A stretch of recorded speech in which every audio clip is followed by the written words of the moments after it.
ఇక డీటెయిల్స్ లోకి వెళ్తే మత్స్యకార సంక్షేమ సమితి ఆధ్వర్యంలో ఈ నెల 21వ తేదీన చేపట్టిన స్వచ్ఛ సాగర్ సురక్షిత సాగర్ కార్యక్రమాన్ని విజయవంతం చేయాలని కాకినాడ సిటీ ఎమ్మెల్యే వనమాడి కొండబాబు పిలుపునిచ్చారు. కాకినాడ కార్పొరేషన్లోని 10వ డివిజన్లో దుమ్మలపేట నాయకులు చోడుపల్లి సతీష్ ఆధ్వర్యంలో మత్స్యకార సంక్షేమ సమితి స్వచ్ఛ సాగర్ సురక్షిత్ సాగర్ కరపత్రంను సిటీ ఎమ్మెల్యే వనమాడి కొండబాబు ఆవిష్కరించారు.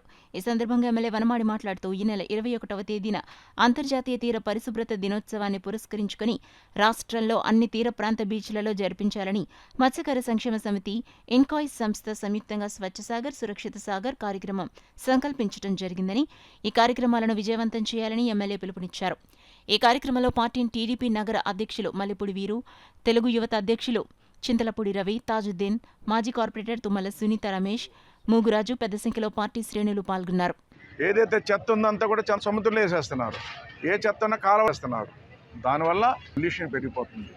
ఆ పెరిగిపోవడం వల్ల శాస్త్రవేత్తలందరూ కూడా అధ్యయనం చేసి సముద్రం చెత్త వేయకూడదు, పొల్యూషన్ ఉండకూడదు, దానిలో సంపద తగ్గిపోతుందని చెప్పి ఈరోజు శాస్త్రులు అందరూ కూడా ఇచ్చారు.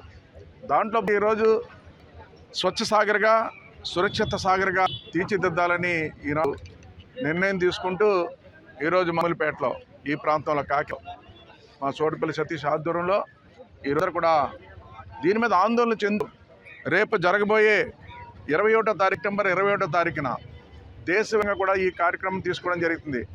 సముద్ర తీర ప్రాంతంలో ఎక్కడైతే చెత్త ఉందో అంతా కూడా మళ్ళీ దాంట్లో చెత్త కూడదు సముద్రంలో అని అవేర్నెస్ తీసుకురావడం కోసం ప్రోగ్రాం చేయడం జరుగుతుంది. దీంట్లో అందరూ భాగస్వాములు కావాలి. మన సముద్రాన్ని మనమే కాపాడుకోవాలి, సంపదను మనమే కాపాడుకోవాలి. అందరూ కూడా భాగస్వాములు కావాలి. పెద్ద ఎత్తున ఏదైతే 974 కిలోమీటర్ ప్రాంతం ఉంది ఈ రాష్ట్రంలో, ఆ తీర ప్రాంతంలో ఉన్నటువంటి మత్స్యకారులకు కానీ అదే శాస్త్రవేత్తలకు కానీ అదేవిధంగా ఈ రాష్ట్రం బాగుండాలని కోరుకునే ఎవరైనా సరే సముద్ర తీర ప్రాంతంలో ఉన్నటువంటి చెత్తని పెంచాలి. చెత్త వేయకుండా కూడా అవేర్నెస్ తీసుకురావాలి. ఈ ప్రోగ్రాంలో పాల్గొవాలని మీ ద్వారా తెలియజేసుకుంటూ మా సతీష్ దీని మీద తపన పడుతున్నాడు. ఈరోజు ఎట్లయినా సరే ఈ ప్రాంతంలో లేకుండా చూడాలి, సముద్రంలో చిన్న చూడాలని కార్యక్రమం పడుతున్నాడు. అందరూ సహకరించాలని